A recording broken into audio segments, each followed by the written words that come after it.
understand the Tyler and Jordan situation because something similar happened to me back in 2022. I was talking to this African and he was like, yeah, I'm going to be in your city January 31st. Let's kick it. I was like, okay, cool. I gave him my number and he was like, yeah, I just want to hang out with you for like an hour and we do a little Snow White. How much is that? I was like, oh, I'll let it go for about $400. He was like, oh, okay, cool. So I come through there, we start skating, and before I know it, I'm really feeling real euphoric. Like, I don't know what he mixed it with, but I was feeling super myself. I was feeling myself, like just really feeling myself.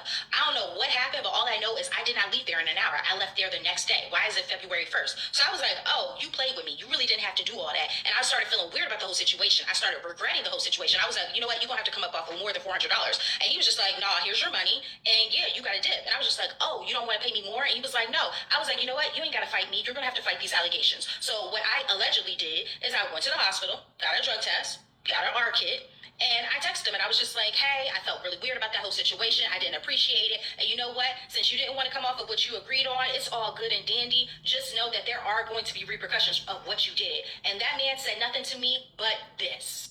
This is what he had to say to me.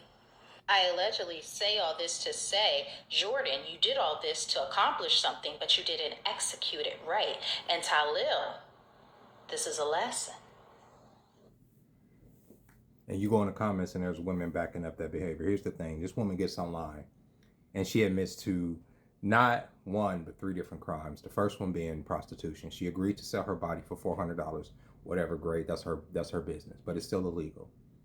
She goes and she does illicit drugs voluntarily with the man and admits that she feels euphoric. So she probably did excess amount of said drug. She wakes up the next day and says she regrets the situation. She didn't regret the situation. She saw an opportunity.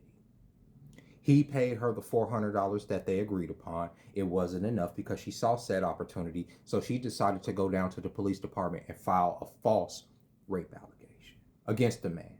So of course, panic, he acquiesces to her request and pays her what she's asked for after the initial agreement. This is exactly why a lot of us don't believe all women initially when they come out with allegations. I wait for evidence to come out because of women, disgusting, demonic women like this, who get on here and promote extorting people.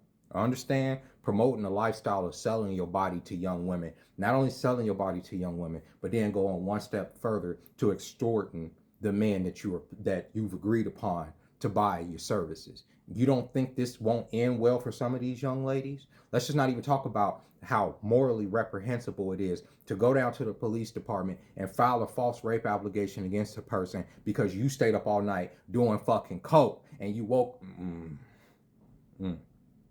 Y'all ladies gonna have to start getting charged for these fake rape allegations.